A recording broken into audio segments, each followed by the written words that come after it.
Hello friends, இன்றைக்கி நம்ம என்ன பார்க்க போகிறோம்னா ரொம்பவே சூப்பரான ஒரு ஸ்வீட் ரெசிபி தாங்க.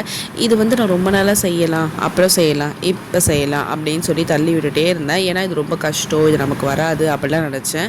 பட் ஃபர்ஸ்ட் டைம் சூப்பராக வந்துருச்சுங்க. நான் அதுக்கப்புறம் அடிக்கடி பண்ண ஆரம்பிச்சிட்டேன். இது வந்து பார்த்திங்கன்னா ரசமலாய்.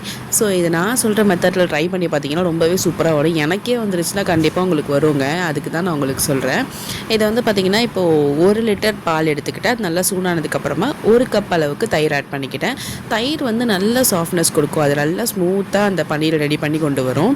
அதனால் நான் அதை பெஸ்ட் ஆப்ஷனாக எடுத்துக்கிட்டேன். நீங்கள் வந்து இல்லைனா வினிகர் இல்லை லெமன் ஜூஸ் கூட விட்டு ரெடி பண்ணிக்கலாம்.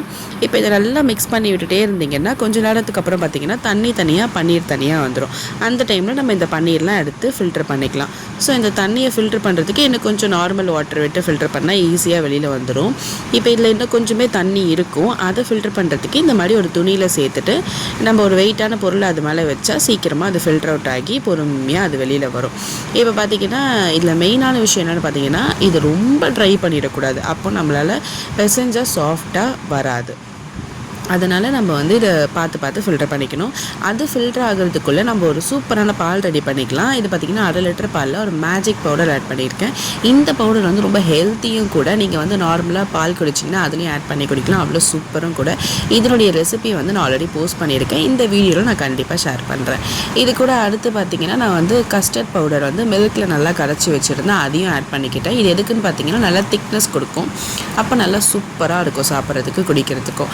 இதில் நான் வந்து ஒரு 3லேருந்து 4 டேபிள் ஸ்பூன் வந்து சுகர் ஆட் பண்ணிக்கிட்டேன். உங்களுக்கு வேணால் நீங்கள் அதிகமாக ஆட் பண்ணிக்கோங்க, இல்லை கம்மியாக கூட ஆட் பண்ணிக்கோங்க. ஃப்ளேவருக்காக ஏலக்காய் தூள் ஆட் பண்ணிக்கிட்டேன். இதை நல்லா மிக்ஸ் பண்ணிட்டு ஒரு கொதி வந்தோடனே இதை எடுத்து வச்சுக்கலாம். இப்போ நம்ம ஃபில்டர் பண்ணி எடுத்து வச்சுருந்தோம்ல அந்த பன்னீர் எடுத்துக்கலாம். நான் சொன்ன மாதிரி ரொம்ப ட்ரை ஆக்கிடாதீங்க. ஒன்ஸ் வந்து செக் பண்ணிக்கோங்க. ட்ரை ஆக்குற மாதிரி இருந்ததுன்னா எடுத்து பிசைஞ்சு ஸ்டார்ட் பண்ணிக்கலாம். இதை வந்து பார்த்திங்கன்னா இந்த மாதிரி தான் தேய்ச்சி விடணும். நம்ம நார்மலாக பூரி பிசைகிற மாதிரிலாம் பிசையக்கூடாது. இது பாருங்கள் எவ்வளோ சாஃப்டாக இருக்குன்னு. இந்த மாதிரி சாஃப்டாக வர்றதுக்கு இந்த இடத்த வச்சு நல்லா ப்ரெஸ் பண்ணி தான் தேய்க்கணும். இப்போ பார்த்தீங்கன்னா எந்த அளவுக்கு சாஃப்டாக இருக்குதுன்னு காமிக்கிறேன் பாருங்களேன். கீழே இருக்கிறது எல்லாமே அழகாக பால் மாதிரி வந்துருச்சா. ஸோ அந்த அளவுக்கு சாஃப்டாக இருக்குங்க. இன்னொன்று பார்த்தீங்கன்னா இதை எடுத்து லைட்டாக உருட்டி பாருங்கள். அப்போ வந்து அதில் விரிசலாக வரக்கூடாது. அந்த மாதிரி வராமல் இருந்துச்சுன்னா சாஃப்டாக இருக்குதுன்னு அர்த்தம். இப்போ இதை வந்து நம்ம சின்ன பீசஸாக இந்த மாதிரி எடுத்து வச்சுட்டு அதுக்கப்புறமா இதை பால் ஆக்கிட்டு அதை ப்ரெஸ் பண்ணலாம். அப்போது ஒரே ஈவனான ஷேப்பில் வரும். இதை வந்து ரொம்ப ஹார்டாக ப்ரெஸ் பண்ணக்கூடாது. நம்ம வந்து ஒரு குலோப் ஜாமுனுக்கு எவ்வளோ க்யூட்டாக பண்ணுவோம் அந்த மாதிரி பொறுமையாக இதை ரவுண்டு பண்ணிவிட்டு அதுக்கப்புறமா இதை ப்ரெஸ் பண்ணிக்கலாம். ஸோ இதில் விரிசல் வராமல் இருக்கணும். அதே மாதிரி நான் கொஞ்சம் தடியாக போட்டுக்கிட்டேன். உங்களுக்கு வேணால் நீங்கள் இன்னும் கொஞ்சம் தின்னாக கூட போட்டுக்கலாம். இப்போ இதை எல்லாத்தையும் ரெடி பண்ணி எடுத்து வச்சாச்சா. இதுக்கு வந்து நம்ம சுகர் சிரப் வந்து ரெடி பண்ணிக்கலாம். அதோடைய அளவு பார்த்திங்கன்னா 2 அழாக்கு சுகர். இதுக்கு வந்து நம்ம அதிகமாக தான் தண்ணி விடணும். ஸோ 2 அழாக்கு சுகருக்கு நான் 6 அழாக்கு தண்ணி விட்டுக்கிட்டேன். ஸோ அப்போ தான் வந்து டக்குன்னு தண்ணி வந்து அந்த சுகரோட மெல்ட் ஆகி திக்காகாமல் கொஞ்சம் நேரம் எடுத்துக்கும். அது திக்காகிறதுக்குள்ளே இந்த ரசமலாய் பால்ஸில் வந்து சீக்கிரமாக அந்த சுகர் சிரப் வந்து ஊறிடும். அப்படி திக்காயிடுச்சுன்னா நமக்கு ஊறது கஷ்டமாக இருக்கும். அதுக்கு தான் நம்ம தண்ணி அதிகமாக விடுறோம். இந்த மாதிரி எல்லாத்தையும் போட்டதுக்கப்புறமா ஒரு 2 to 5 மினிட்ஸ்க்கு இதை நல்லா கொதிக்க விட்டுறணும்.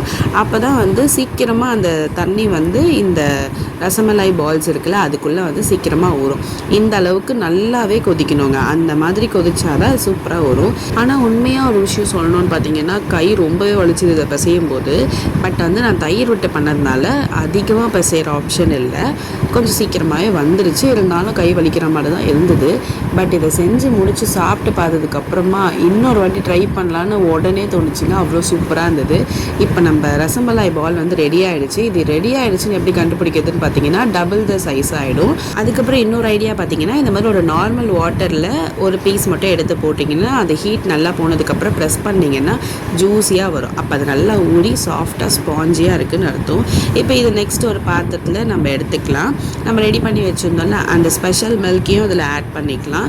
இது வந்து நல்லா சில்லுன்னு சாப்பிட்டா ரொம்ப சூப்பராக இருக்கும். ஸோ ஃப்ரிட்ஜில் வச்சு நல்லா சில் ஆனதுக்கப்புறமா எப்படி இருக்குன்றதை நான் உங்களுக்கு கண்டிப்பாக காமிக்கிறேன். அவ்வளோ சூப்பராக இருக்கும். இது மேலே நான் கொஞ்சமாக நட்ஸ் எல்லாம் ஆட் பண்ணிக்கிட்டேன். அவ்வளோதாங்க, ரசமலாய் ரெடி. நான் இதை வந்து சில் பண்ணிவிட்டு உங்களுக்கு எடுத்து காமிக்கிறேன். இப்போ பார்த்தீங்கன்னா நம்ம ரசமலாய் வந்து நல்லா சில்லுன்னு குழுன்னு ஆயிடுச்சு. இப்போ நம்ம இதை எடுத்து சாப்பிட்றலாம். இதில் நான் இன்னும் கொஞ்சம் நட்ஸ் ஆட் பண்ணி ரிச் ஆக்கிட்டேன்.